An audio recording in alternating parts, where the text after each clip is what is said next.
अच्छा संजीत कहे को नाम बताओ तो भैया 200 रुपया में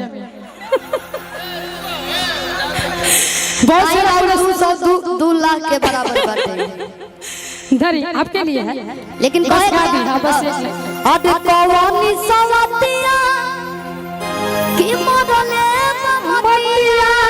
क्या बात है एगो जोरदार ताली बजा ली। हाँ तो बैठ के ओढ़ के बैठे के आप भी हाँ ओढ़ के भाव में बैठल हो बस अरे ये बार जान आई जी हीरोइन है हीरोइन बस भाव में ताली सी अब कौनी सवतिया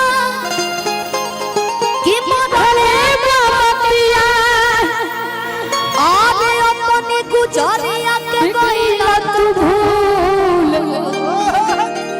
हमने के छोट बहन शिवानी है शिवानी आई आप भी आ जाइए कि छोड़ी गवन हरि में हरिया गोलू भैया वो छोड़ी गवन हरि में हरिया।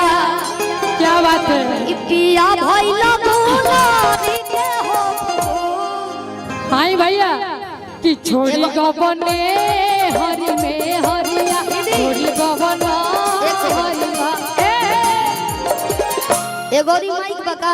अच्छा शिवानी भी आ गई। अच्छा मंच पर निशा दीदी बैठी हैं सबसे हमने के मेट बाबू शिल्पी मंच पर ऐसा पहला बार भइल बगा कि 3-3 गो 4-4 गो लेडी सिंगर ऐसा पहला बार भइल शायद एकदम भोगे के चाहिए कि कबनी सबतिया मरले बमतिया कबनी सबतिया मरले बमतिया अपने गुजरिया के गइल तू भूल। सुना सुना लागेला से जरिया सुना सुना लागेला से जरिया राजा भइला भूलारी के हो सुना सुना लागेला से जरिया राजा भइला भूलारी के हो छोड़ी गवन हरि में हरिया छोड़ी गबना हरि में हरिया। भैया तने एकरो लेवल उठा दो सबसे पहले सबके प्रणाम।